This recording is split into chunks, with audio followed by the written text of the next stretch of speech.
And good evening, folks. It's Flying Rich at John Crump Live. John Crump had a little bit of an issue and couldn't be with us today. So let's see. I want to say, where is it? Right here. Whoop.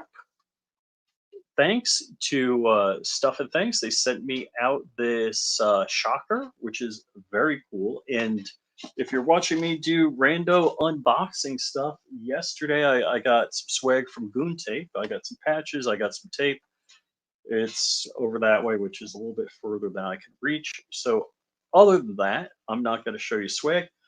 But before we get started, I just want to talk to you about Definition Knives. Definition Knives is the knife company that Dark and I are coming out with knives towards the end of the month. We've seen the pre-release products. I'm dropping the link in the chat here. So I am stoked and excited about quality knives at affordable prices and, of course, from the great state of China. So with that, today we have Boyd 3D Armory. I'm going to bring the man in. How is it going? Going well. How are y'all today? Good, good. So you have 0702 SOT superpowers. Is that correct? Correct. Now, are you operating out of your house or out of a shop? How are you doing this? Operating out of the house for now.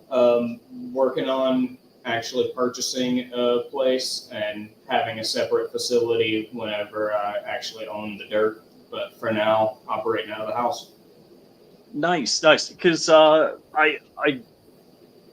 buddy of mine, Babyface P of Chrome Vandium Arms, he's running his 0702 SOT out of his house, which I'd love to do something like that, but I just don't want to invite the devil into my premises, Oh yeah, having the ATF sit on my couch and practice their infringement in my own living room made my skin crawl. Yeah. So, yeah, if I had, I do cloud engineering, or you don't know that, but the audience does, and I do it from right here. This is my work desk, which someday I'll get a job again. I've only worked like 2 months, 3 months this year. Oh, really 4 months. Anyhow, if I had like an office that I worked out of, yeah, I would throw a safe in the corner and, do my SOT work out of there. But yeah, I just don't want to do it at my house. And if I was like you said, the only way I'd do it is if I had plans to quickly move out into some sort of business, retail facility or whatever it would be.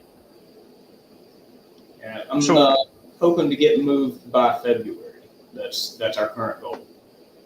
Oh, cool, cool. So tell the people what you're doing, what your products are. We are making multi-caliber, multi-platform, carbon fiber, nylon, easy flow suppressors.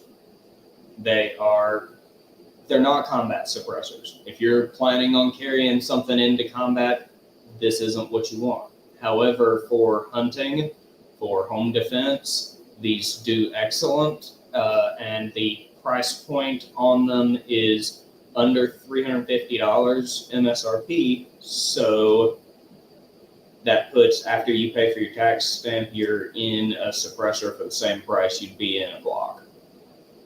Mm-hmm. So how many rounds, first off, when I looked at your website, I saw rimfire. I'm like, all right, 22, that makes sense. You can 3D print a 22 suppressor. So moving from, 22s on up, how many rounds of 22 can you go through one of those suppressors and keep it working right? I've done I've got the 1022 is my host that I play with, and I've put the 25 round magazine through it, not just dumping, but, reasonable rate. And it does okay. It doesn't get misshapen or anything at that point. You go through much more than that at once, and it will start to deform.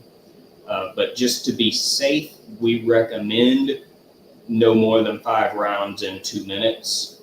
for it, just to give it enough time to keep cool, because they are made in nylon. And we do have the rimfire available right now. Like, you can go on our website and order it today. But next week, we are releasing the larger model, which will cover 9mm, 7.62 by 39, and 300 blackout.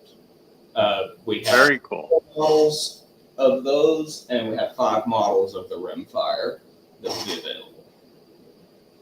So, are there metal end caps? What's something like that made of? Set it over here. Give me just a second.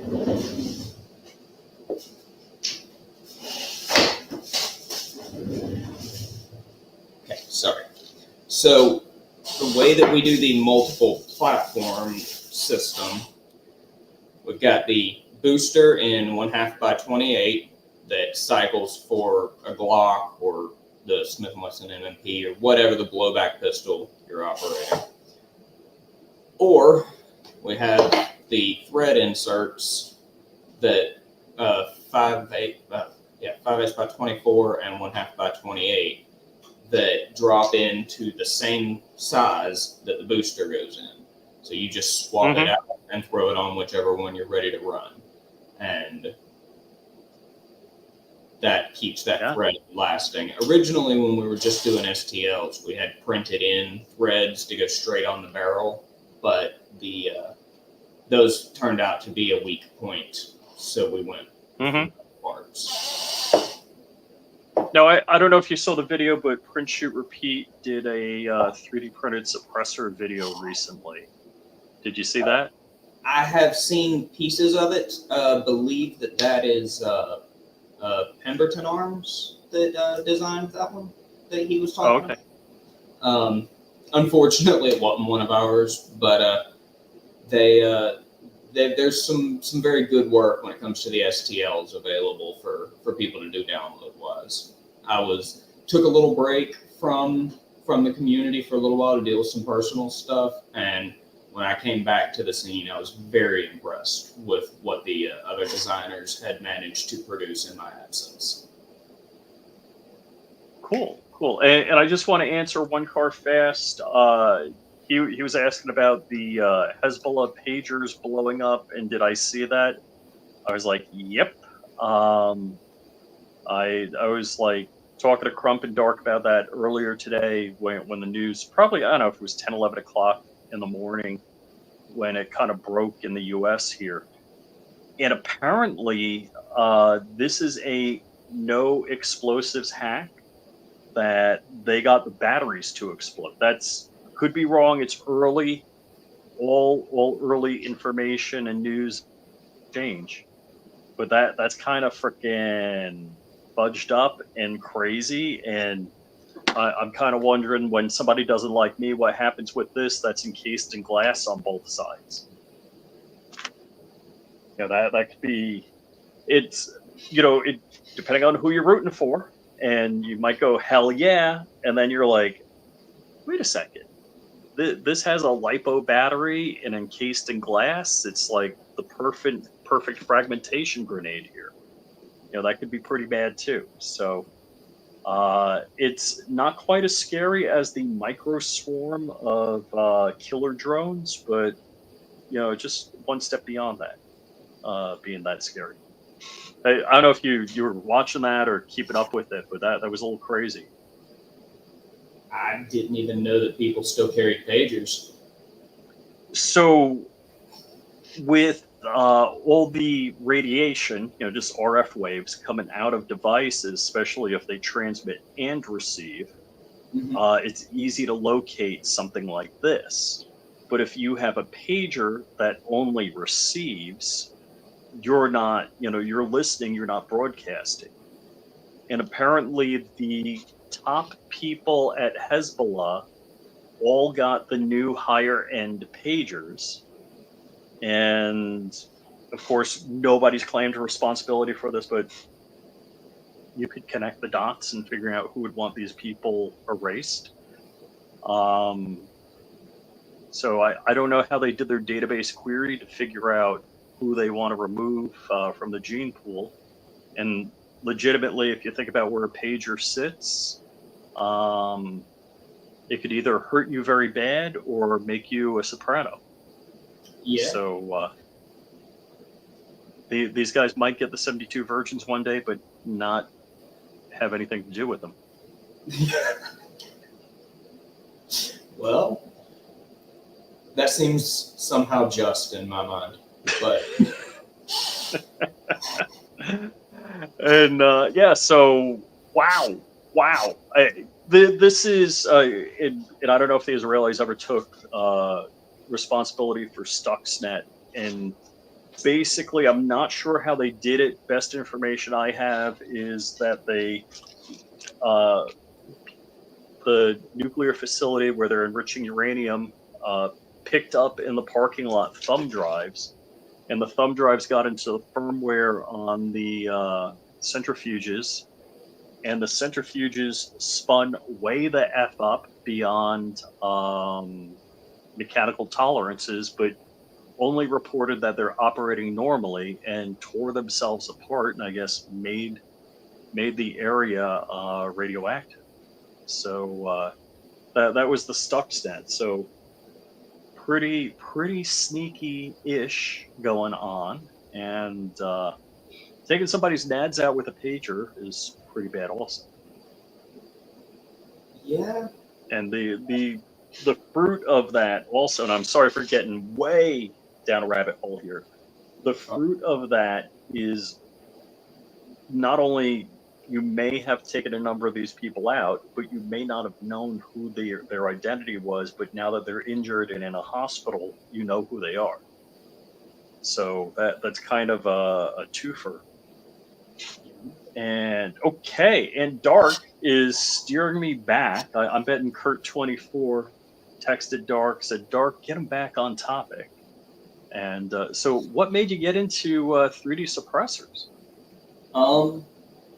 I had been I've always kind of had an interest in the gun community, and I had been interested in suppressors, but then I was looking into different stuff in the 3D printing gun community and just didn't, I didn't have any real keen ideas that people weren't already doing. And then I was standing there washing dishes one day, and an idea just kind of busted me upside the head. And I was like, I can model that. And played with it in my head for a couple of hours. And then I sat down, and I was using a decrepit old PC at the time. So I'd have to give it a couple of commands and then go do something else and come back, because it was taking so long for it to process. But dude, tell me you're designing suppressors in Tinkercad. That's what I want to know. No, Fusion 360 for sure. Yeah. But that design kind of hit me, and I worked it up and started going back and forth with the guys at Black Lotus Coalition, and they helped me get some stuff tested. A couple of guys that already had the SOT squared away, and that's where it started, and it's just kind of built up to where we are now. Oh, look at Dark. He's interviewing you remotely. So Dark's like, what other CAD have you been into in the past? And what software are you using? So we know Fusion 360. Yeah, Fusion 360 now. Started out in Inventor. Okay. Which isn't Inventor owned by AutoCAD? It is, and they're pretty similar programs, but Fusion takes place largely online. Like, it uses a lot of internet connection. Inventor, you can download the whole software to your computer and then disconnect from the internet and work with it. And that's what I started out with, but that was primarily because I was living on a farm in Kentucky and didn't have internet service that was sufficient to run Fusion. So I forget what Tim Hoffman uses, if he uses Fusion but he has an installed version. I think, if I recall correctly, he said he ordered it and twisted their arm and made them send him out discs because Tim Hoffman's pretty much off the grid. Period. Yeah. They've got solar panels and batteries and farm animals and the whole shooting match. Nice. Eventually, But be a cool place to be. oh yeah. So one of the things now, I'm like uber geek. I do cloud engineering, so for me to like really tune an Ender 3 and do it either with Clipper or Octoprint and Spaghetti Detective is not so bad. But even like with the best tune on an Ender 3, it's still not even as good as a Bamboo on a bad day. I mean, that's... Oh yeah, for sure. I've got 3 Enders, 2 Ender 3s, and 1 Ender 5, and a Bamboo Lab Carbon X1. And since the day that I unpacked the Carbon X1, the Enders have not seen a single watt of electricity. Like, so, yeah, what happened is for me, I had 2 Ender 3s, I had an ANET A8, oh good. and I forget that was my Ender first was an A8, and good God, that thing was horrible. Yeah, but you can tune the F out. You could spend a good portion of your life making it a good printer, and then one day it'll break, and all that's gone. Yeah. I bought and returned. I forgot what it was. That was a deal. One of the Ender something. It never really kicked off. And then I was like, oh, the Ender 7, which is a Core XY, went on sale like stupid cheap, and I picked one up, which is kind of like the redheaded stepchild of Ender, because I don't think they've done an effing thing with that printer. Yeah, but there was a sale. I got 2 P1Ps, so I bought one. It was like Christmas time. They did $100 off, and somebody was upgrading from P1Ps to X1 Carbons, and they made me a deal I couldn't refuse on the second P1P. I'm like, I'll take it. So I've got 2 P1Ps now, and dude, from unboxing, I did an unboxing. So from like cutting the first box open to plugging it in and printing is 20 minutes, in a quality print. It's shocking. Yeah, like you can go straight into making receivers with the Bamboo Labs stuff, and it just does a perfectly usable part right away. Does the P1P do carbon fiber or nylon? So you got to replace the head with a hardened head. So the P1P, I don't know about the P1S, but the P1P just has like a brass or whatever chrome plated brass head. Okay. But as long as you swap out the hardened steel nozzle, it'll run it. Yep. Yeah, I've printed an F-ton of carbon fiber nylon with my P1P, and I did buy an enclosure for it. I haven't put it on yet, and believe it or not, I don't know if you know Xander. Not directly, no. Kron, he goes by Xander or Kron. Anyhow, I'm telling. I don't know why. Like I had some really good carbon fiber nylon prints, and they were fine. And then all of a sudden, my carbon fiber nylon started printing like crap. Like the first few layers were good, and then it looked like truck bed liner. He's like, "Do you have an enclosure?" I'm like, "No, I've printed, I don't know how many things without an enclosure. It's fine." He's like, "Throw a contractor trash bag over it." I'm like, "Are you effing kidding me? Legit. Contractor trash bag over the P1P, and you'll be printing perfect carbon fiber nylon." Just hell yeah. I don't know if it's just a little warmth or a little draft or whatever, and boom, the thing works great with a bag over it. So do you do anything to your filament beforehand? Like, do you run a filament dryer or anything? Yeah. So Don't fix that, make it look pimply as crap all the way up if you don't dry it out. I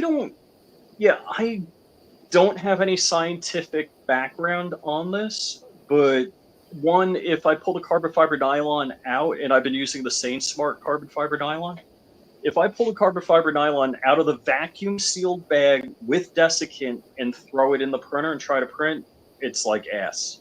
Mhm. It seems like I've got to throw it in a dryer for more than 24 hours. And I print out of the Sunlu 2. And again, I don't have scientific evidence on this, but the Sunlu has heaters 360 degrees around. And I think it's the radiation, the radiant heat, that is best for it, because I've done it. I've got another 2 spool filament dryer, and it's just a heating element and a fan. And there's no radiant heat. And that does not seem to deliver a good dry filament into the printer. I ended up So, hacking some holes in an old food dehydrator and building a filament dryer that way. And it does pretty well, but yeah, it takes 12 to 24 hours after buying a new one. And I have used eSun and Polymaker and found that that is the case with both of them.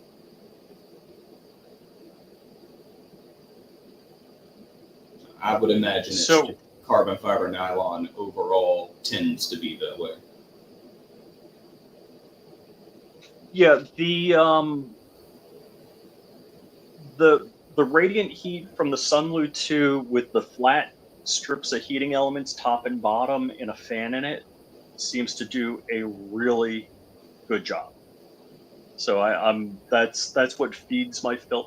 So yeah, I dry it typically in, I forget which, is it Hatchbox or whatever. I have a 2-spool dryer, which I actually swapped out a Noctua fan. I had to do slight modifications to it. I threw a Noctua fan on it because the fan that was on it was just effing loud, and it's annoying when you have one of those running 24/7. So I usually throw the filament in there with some desiccant, and then after 24 hours or so, I'll throw it in my Sunlu and then print, and that works best. So now, I guess the next question is with suppressors. It's a controlled, so it's not a 4473 go through, but you got to do, what is it, a Form 4 if you're transferring from an FFL to a person, right? I believe so, yes. Sometimes I get those mixed up. Now, Form 1 is to make your own. Right. Form 2 is what I have to send the ATF whenever I make them. And Form 3 and 4 get mixed up in my head, but one of them is the one to transfer to a person, an individual. So to do testing on a suppressor, that's got to be a real pain in the butt, unless everybody's an FFL and you just transfer them that way. For testing purposes, yes. Yeah. It has to be done between FFLs. That's pretty much the only feasible way to make it happen, at least in my experience. Gotcha. Yeah, because that's I gotta say that's one good reason to become an FFL. Then you don't have to, deal with all this BS. You could just, transfer it onto your books, and instead of, doing the tax stamp, waiting however long it is. I've heard differing wait times. I know Crump just had some suppressors in a trust come through in a couple of weeks, I think like 2 weeks. So that's been pretty good for him. One of the lawyers from GOA told a story. He was, at the gun shop. He was chit-chatting a little bit, and I think in under 45 minutes, he got approved to transfer it to himself, not a trust. So he's walking out the door. They're like, "Hey, don't leave yet." He's like, "Come get this. This is yours." So that's pretty freaking cool. So apparently what the ATF is doing is they've been getting barbecued over the long wait time. So the old paper applications still are taking an F ton of time, but they're able to tell everybody that they're doing better because they're approving sometimes within an hour usually under a couple of days, new applications. So by taking their long wait time and their almost immediate wait time and merging them together makes them look great. So that's the The scheme. the conspiracy theory that I heard on it was that they know that the NFA just can't hold up under Bruin. So they are pushing all the stuff through for any NFA items quicker now in an expectation to get our extra $200 a pop on these before that gets overturned. Oh They shoot! don't have to refund anything. Whether or not that's accurate, the actual reason they're doing it or not, I don't know. But I can definitely see where it's something that would happen with them doing it this way. Mm-hmm.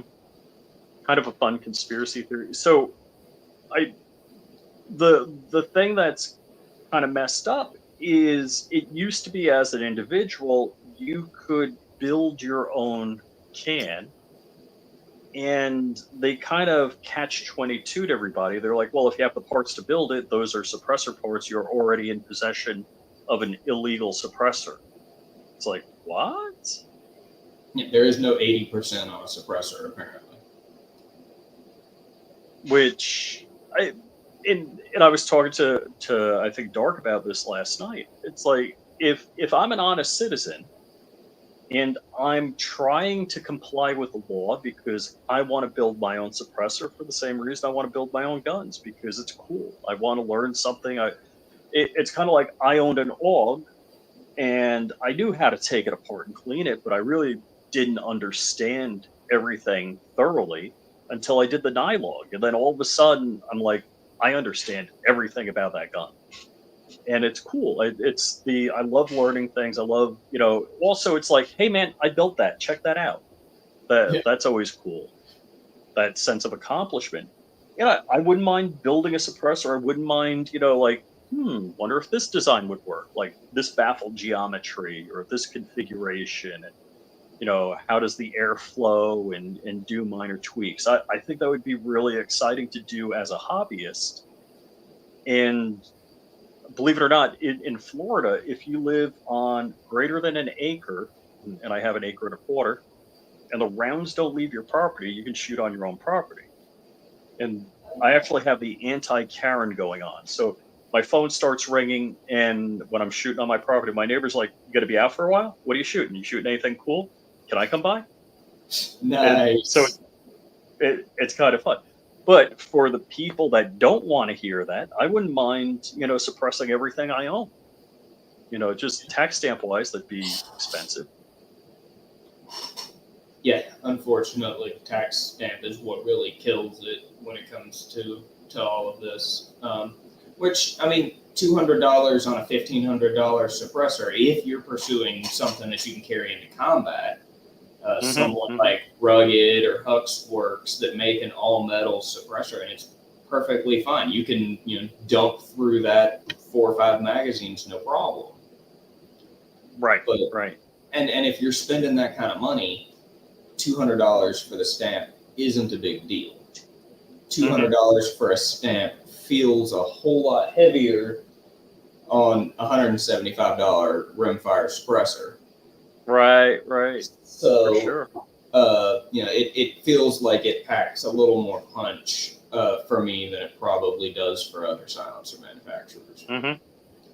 So how do you decide, like, hey, I'm going to have this many baffles in a suppressor, or at what point you're like, nah, it's only a little quieter if I add one more, so let me just not do that? How do you figure that out? Playing with them back and forth, seeing what runs and doesn't, taking them out to the range, and just trial and error in large part. The simulations and stuff that you can run in Inventor and Fusion can help you know where a weak point is, but it's not going to tell you anything about the actual suppression to your ears. You're not really going to know what to expect unless you go out and do it.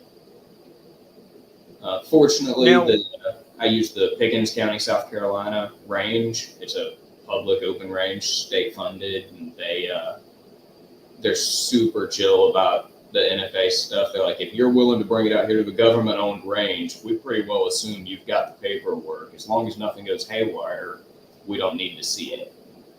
I take it just in case something goes haywire, because you never know when something stupid will happen. But they've never required me to show paperwork or anything to make it fairly easy for me to go out there and test. So I'm actually pretty grateful to them for that. So for you to build a suppressor, a beta and alpha, and go out and test it, you just have to do was it a Form 1 or what form is it?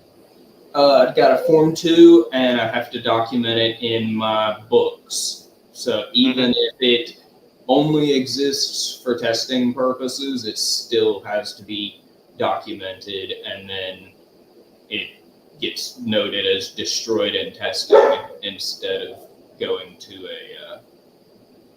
another FFL. Gotcha.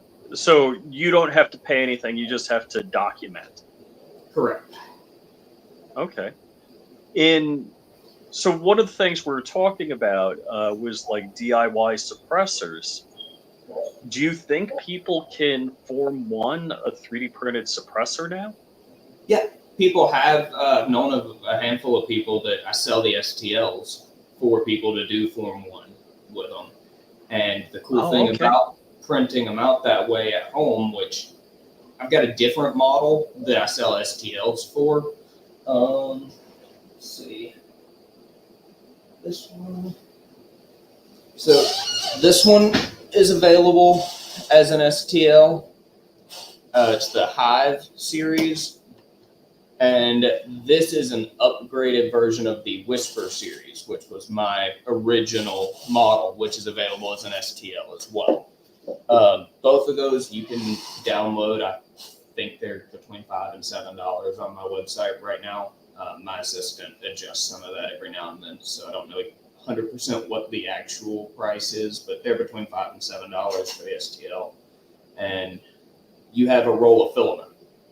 The ATF cannot claim that roll of filament is suppressor parts until you make it suppressor parts. So would you be direct threading them, or would you have a thread adapter on that? The ones that are available as an STL are not set up to take the boosters like this. They take a 1/2 by 28. See if I can get that to where it can be seen on the camera. But it's a 1/2 by 28 thread adapter. Goes to I don't remember the outside pitch on that right offhand. I've got it written down in the README that comes with the files, and you can just order these on Amazon. They come a 2-pack for $10. And now, is that something they have to get from you, or is that like a commonly available part? These are on Amazon. Oh, okay. Basic ones, they're on Amazon for like $10 for a 2-pack. Oh, no way. If someone needed extra adapters for the big ones, for the 9mm 300 blackout and 7.62 by 39 models, they would need to order those from me, and I can also get extras of the boosters if someone needed one. And those are controlled parts, so you could just, hey, ship it to me. Yeah, I can send a booster to. You don't even need a background check for a booster. I can just slap that bitch in the mail. So now you got. Now, can I do an E-Form 1, or can I only e-file a Form 4? I believe you can e-file Form 1s. I haven't tried myself because I've got the FFL and SOT, so I don't need to. But it is my understanding that you can e-file Form 1. Oh, that's interesting. I got to look into that because that would be cool.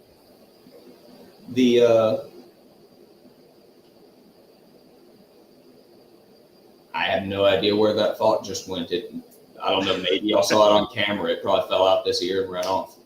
No idea what I was about to say. I apologize.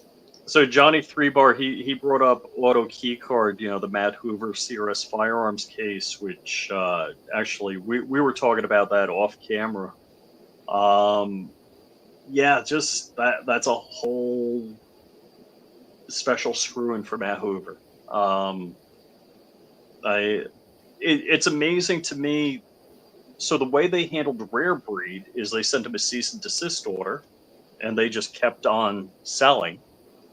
And Matt and Justin, who called the ATF and checked in with them, and didn't want to color outside of the lines, they hit criminally. When if they sent a C&D, they would have been like, "All right, I'm out. Never mind," and it would Yeah. have cost nobody nothing. It would cost certified letter, whatever, or a phone call. Forget the certified letter. So that's kind of fudged up. So Yeah, he definitely got the wrong end of the wrong stick. Yeah. So that's kind of rough. So now you got the gears going in my head. I'm like, I could 3D print. I could form one in out of carbon fiber nylon, 3D print my own suppressor. That's kind of a neat idea. Now, I've heard people talking about just doing PLA plus. Is that reasonable or just less durable? I actually did all of my initial testing in PLA Plus because my initial, which kind of was a carryover from the STL designs, I wanted anyone to be able to make the STL. If I put it out, I don't care what printer you had, to be able to use it. So the easiest thing to work with on an ender is PLA and PLA Plus. So that's what I used for testing, and all of these held up to PLA Plus.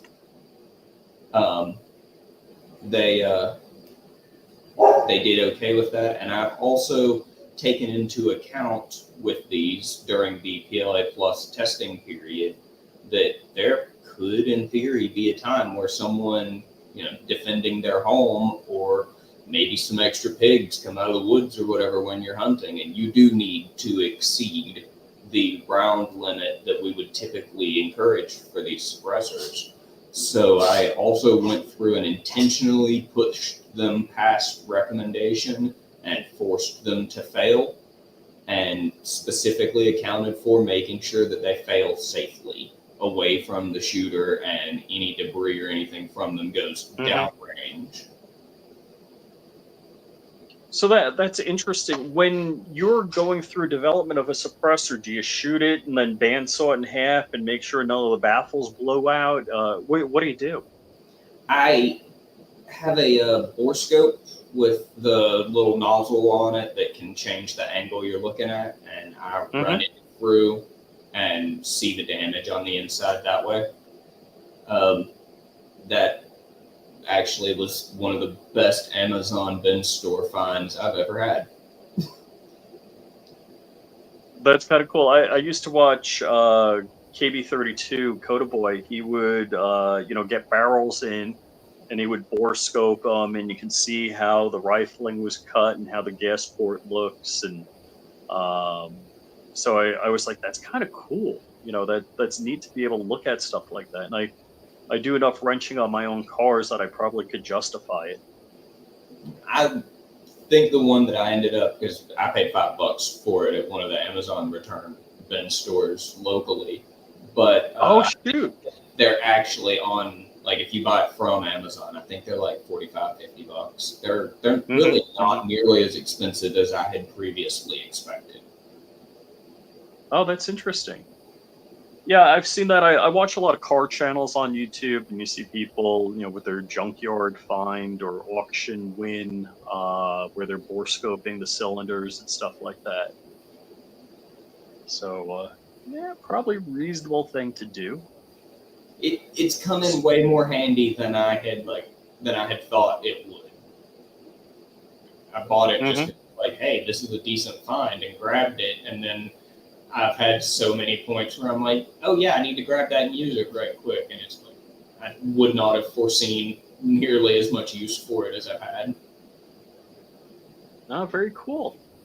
Now, have you thought about any kind of coating, like post-processing the suppressor? Whether I don't know if you took like a light wash of plaster of Paris through it or something like that. Uh, have you thought about anything like that? We had some stuff whenever the Black Lotus Coalition was working with me on testing. They tried some different coatings on them and stuff to see how it affected performance.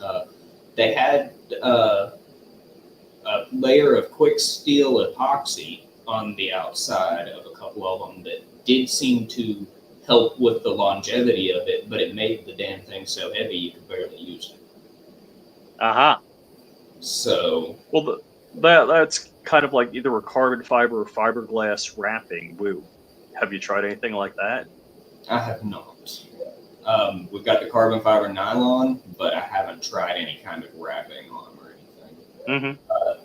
In large part, that is because my intent down the road, I've been in conversations with the manufacturer, the polymaker, and I'm looking at getting colored carbon fiber nylon, which Mm-hmm. will give me the ability to do the different skins and stuff that I've released previously. I can do those on the physical models in full color, and I can even do like commemorative, U.S. Army, U.S. Marine Corps, whatever, and do them in full color. So it'd be Oh, that's US cool. Marine Corps black silencer, but the Marine Corps logo is red and gold, and it's printed in. So there is no, oh, that's scraping off. If you scrape it off, you're scraping all the way through the wall of the suppressor. Uh-huh. Uh-huh. So Now, when you talk to manufacturers, you tell them what you're doing, and do they care? I've been upfront with everyone I've talked to so far, and granted, there have been a couple of manufacturers that just didn't get back to me. So, like eSun, I didn't hear back from. They never gave me anything else to work with. But Polymaker got back to me.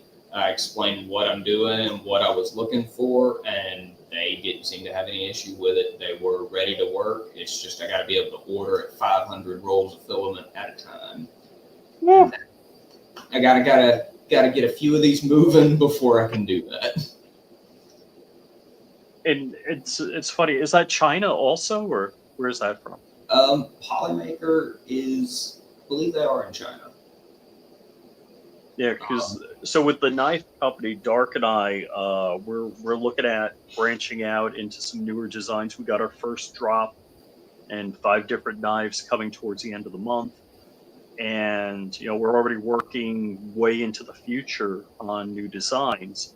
They're like, yeah, if you're gonna want that, we'll do it, but the order has to be 500. I'm like, oh crap, that's a chunk of change. Yeah, 500 to 1,000 is pretty common when you start dealing with any of the Chinese manufacturers, as far as I know.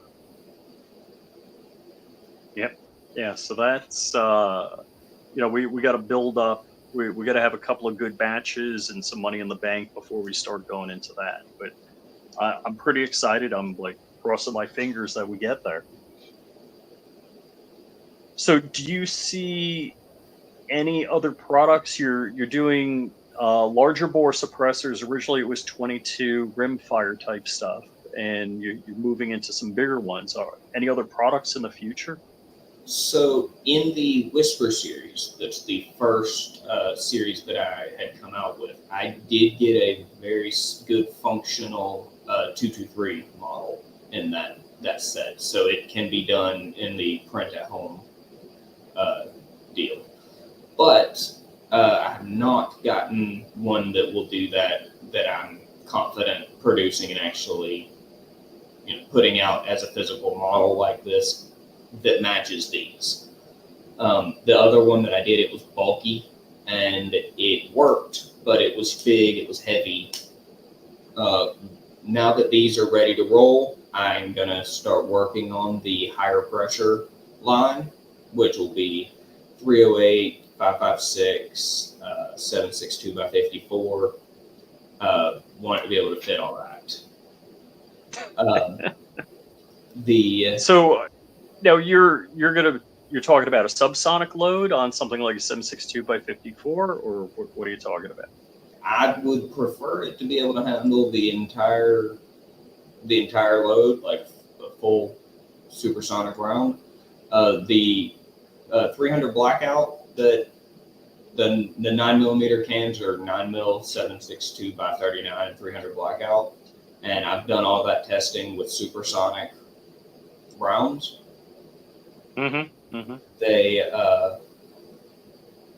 It handles it okay, pretty well, but it doesn't handle 223, which is the same pressure at the cartridge. But when dealing with the suppressor and what it will and won't hold up to, there's a direct correlation between the pressure and then the size of the projectile. So even though it'll hold up to that with the 300 blackout, you're dealing with a 30 caliber projectile instead of a 22 caliber projectile, and it just does not tolerate the smaller bore at that pressure right now. But as I get those built up, that should be able to be mitigated down, and I'll have a 223 model hopefully fairly soon, within the next 6 months. No, very cool. Now, a lot of mainstream suppressor companies are metal 3D printing their cans. Any of that in your future, or is that machinery still outside your reach? That machinery is outside my reach at this point, but I would love to get into that eventually. Would give me the ability to slimline all of these down pretty compact. Right now they're reasonable. They're not nearly as bulky as my first line that I came out with, but they are still significantly bulkier than a metal suppressor would be. Gotcha. So, you've mentioned some of these are your own design, and some of these are like in cooperation with Black Lotus Coalition. I worked with Black Lotus. Like, I did the whole design. They helped me with testing. Oh, okay. The Whisper series, and they helped me out with some of the beginning stages of these. I've done most of this work. I've worked up the designs on my own. I said they helped with testing. There was a couple of guys that said, "Hey, try this instead of that," to help, because they were my testing feedback. But I've done all the design work on these. There are a couple other designers out there doing suppressors for STLs. They're not doing physical models like these, but you can get STLs from a couple of other designers. Pemberton and Sons, I think it's how you say that. He does some pretty good work for STL wise. You can download his stuff, and I don't hesitate to shout him out because it's beautiful, very good work that he's putting out. And there were a couple of other ones that had popped up, but they did like a 1 or 2 off release and then kind of disappeared.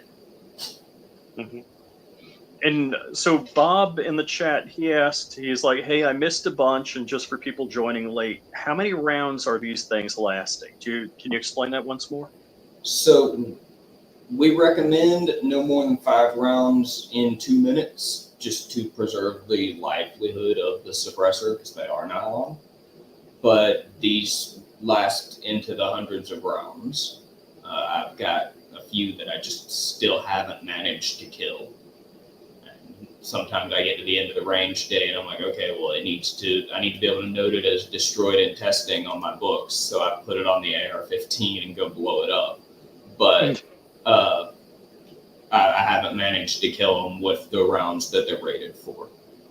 At this point, I've had, previous renditions of these have had issues once I got up above 60, 70 rounds. But this particular run of these, I've had them run up into the hundreds.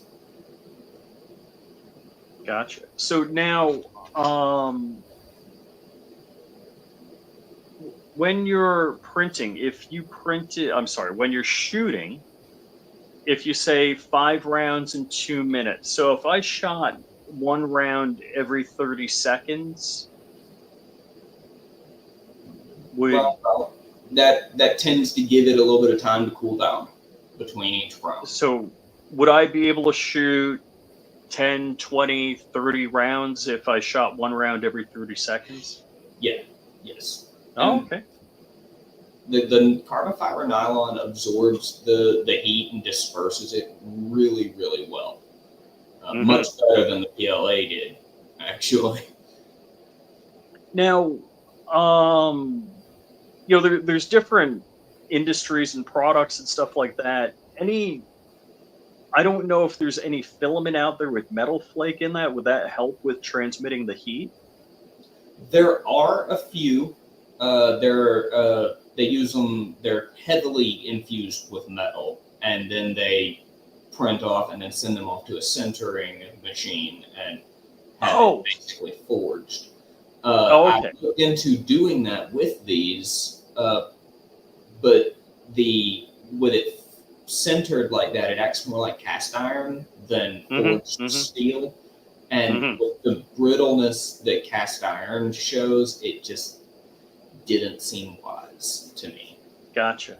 Makes sense.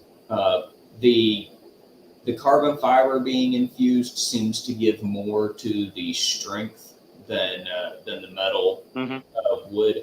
I would be interested if I could get someone to do an aluminum infused and carbon fiber infused nylon, because aluminum disperses temperature extremely well, and then you would have the strength from the carbon fiber and the nylon.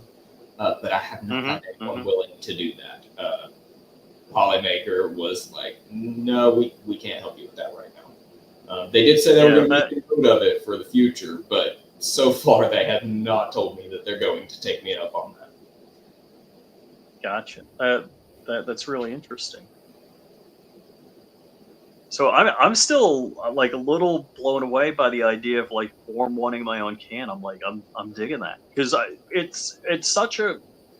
I believe I always want to pop up and come across the screen here. Someone had said that they had done a E-Form 1 and gotten it. Yep, there it is. Razor JB. So I'm not sure what he did, whether he 3D printed it or whether he machined it out of parts or what he did. But so he did Form 1. I'm assuming the ATF, just like they hated polymer 80s, they wanted to get away from the solvent traps, and didn't want to go through that process, or didn't want people. And here's the whole thing, which kind of blows my mind. If me as honest Joe citizen wants to do the paperwork on a can, let me. It's like I'm self-doxing, right? Here I am. I made a suppressor, Right. It's not like you're being underhanded about anything at all. But they love to pick on the people that are trying to be law-abiding citizens. Otherwise, it wouldn't be a thing where people like Matt Hoover are sitting in prison, and yet you've got the sheriff in New York going, oh yeah, we have people that are doing shootings, and we see 30 to 60% of them get arrested week to week, and they're known criminals, but they keep getting released. Yeah. So they Matt love Hoover, the law-abiding people. Yeah, Matt Hoover, one of the nicest guys I know. I've been blown away by him. Like, I barely knew him, and he was like, hey man, I looked at your last video. He's like, change the title to this, use this thumbnail. I made you a thumbnail, just upload it. Tell me how the performance goes after that. I'm like, holy cow, just wonderful guy. Like, he's one of those guys that I think college was a waste of time largely for me. But I think him going to college, because his brain and the analytics in his brain are off the charts. He is like, he would tell me like, okay, use this color type for your title on your thumbnail, this color background, that's what's trending on YouTube. Like, he would analyze the stuff, figure it out, and really make it actionable. Just brilliant guy. that's impressive. I would say that probably also has to do with which college he went to, because the colleges that I went to, I think they put it best on Futurama, actually. 21st century colleges are actually just expensive daycare centers. Yep, yep, yeah. I mean, I just went to community college, but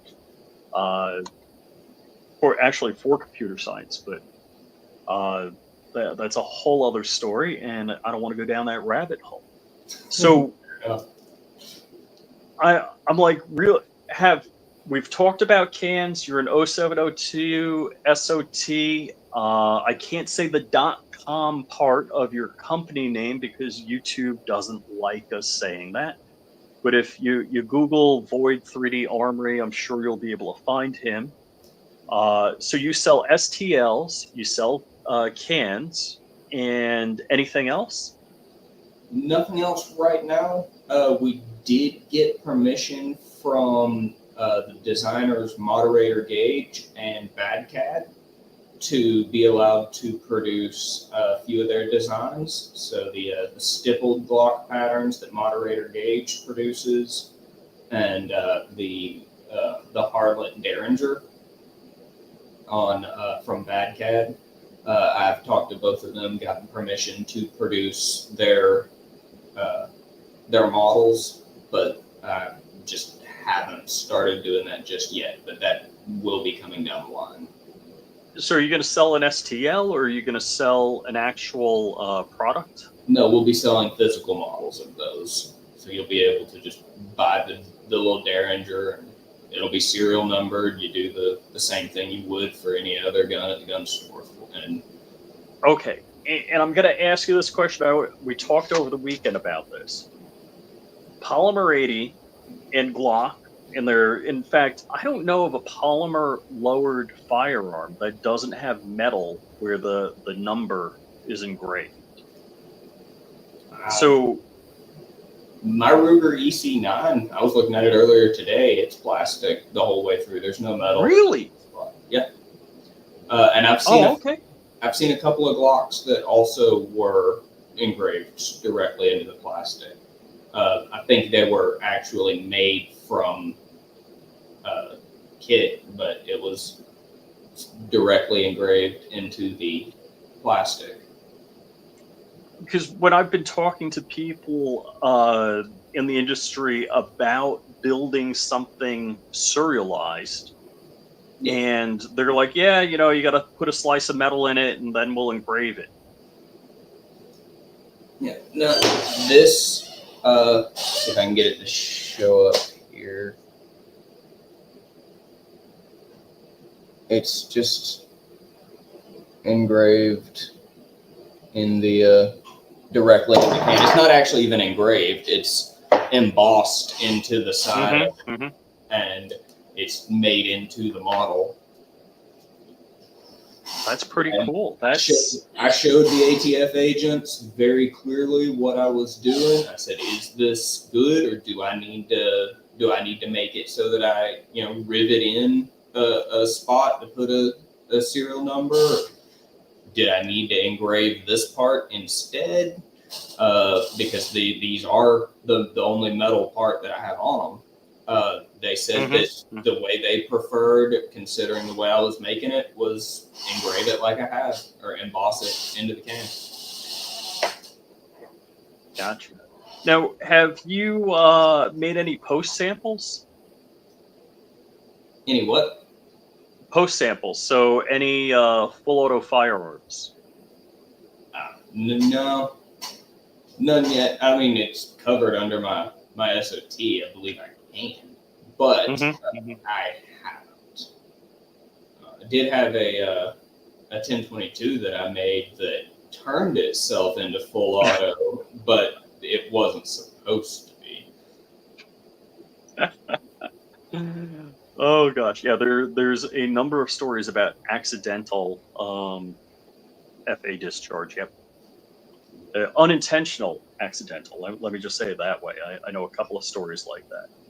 Yeah, it ended up being a pin that I had put into the stuff wrong. It had just popped loose in the trigger pack, and it laid down about 20 rounds real quick. They told me, because the range that I use, like I said, I usually use the Pickens County range, and they've got no rapid fire out there, and it did that. They came over and talked to me a little bit. They're like, yeah, you need to not use that one anymore till you get it rebuilt. I'm like, that's not a problem. Yeah, I guess a lot of ranges. It's funny. Back when I didn't know what a bump stock was, a range by me, they're like, yeah, no rapid fire unless you have a bump stock. I'm like, what? What the hell's that? So apparently their concern was, the firearm getting out of control, and their reasoning was with a bump stock, at least you're holding on to it. I mean, yeah, whatever. It can be pretty difficult to keep full auto on target, especially with something like an M4, which is something people tend to make full auto with stuff like the Yankee Boogle and other little tools like that. And even with the Glock, the barrel rise from full auto is difficult to manage. And that's one of the cool things in the Army that I learned was that the AK-47 and the Mini 14 are significantly easier to keep on target in full auto configurations than the M4 or any blowback pistol. Something in the mechanics, most of the action being between your hands instead of between your hand and your shoulder tends to just make that whole thing much easier to manage. So I've played with full auto, but I haven't made any. Gotcha. Yeah, that's why I love the MP5. The roller delayed blowback is so nice for like limited recoil. That's one I have not gotten the opportunity to play with yet. I'm hoping that I'll get the chance to play with it at the Iraq Veteran event. Yep. Yeah. So we're all going to be at Iraq Veteran at the end of the month. So it's top secret location, top secret date. We can't share that information. Okay. So that'll be cool. I mean, that's always a fun event. Like Dark is going to be there. I'm going to be riding up with Walt from Safety Harbor Firearms, who makes the 50 BMG behind me, and Shooting Gallery New England. Kyle from Anderson Manufacturing is going to be there, so the Anderson crew is going to be there. And actually, I can't touch it, otherwise I'd show it. But my frag out Anderson, I was going to bring also. Nice. So it's going to be a cool, fun time. So let's close out. We're just a little bit over an hour. You can find our guest at Void 3 Armory. We can't tell you the rest of the domain, but you can figure that out. Any closing words? Thank you for having me on. I really enjoyed this. And I know right now we've only got the rimfire available on the website, but by the end of the week, we should have, end of this week, beginning of next week, depending on how quickly me and my assistant get through the stuff we got to do. But we should have the multi-caliber centerfire models available very soon. So keep an eye on us. We got stuff coming.